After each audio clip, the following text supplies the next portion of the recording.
We acknowledge the Wadawurrung people as the traditional owners of the land, waterways and skies. We pay our respects to their elders past, present and emerging.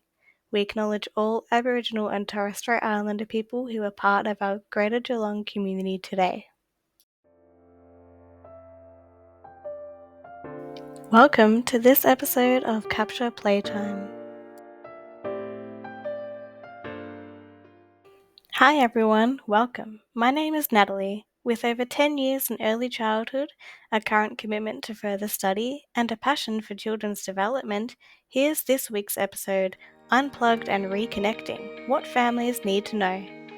In today's short episode, I'm going to be talking about the decline of play and what families and us as a community can do about it. Now, you might be thinking, play? My child plays all the time with cars, drawers, plays with teddies, but what actually is play? Quoted by Wilson, 2010, trying to define play is a bit like defining love. It's hard to define. However, you could describe play as self-motivated and free. According to UNICEF Australia, no date, it is a right for every child to develop physically, emotionally, and socially through play. Well, if play is so important and easily done, how is there a decline? I ask you to think back to our parents' or grandparents' generation. When they were children, we often heard of them climbing trees, looking for bugs after school, playing hopscotch in their local streets. As quoted, Perth and Kinross Council ND, generations before us would engage and play very naturally. Toys were more limited and children explored much more freely. Now cast your mind to your own child or a child you care for. Toys are readily available and often pre-labeled, and by this I mean a toy or resource that limits a child's imagination or independence.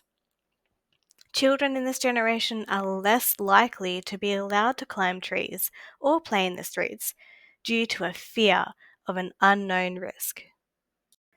Combine this fear from adults of the natural free play with the introduction of technology, and we have a serious decline of play.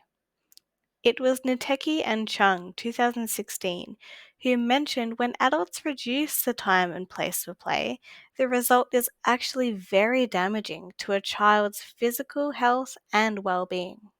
In Gray's 2014 Decline of Play TED Talk, he explains that play is nature's means of ensuring young children acquire the skills that they need to develop successfully into adulthood.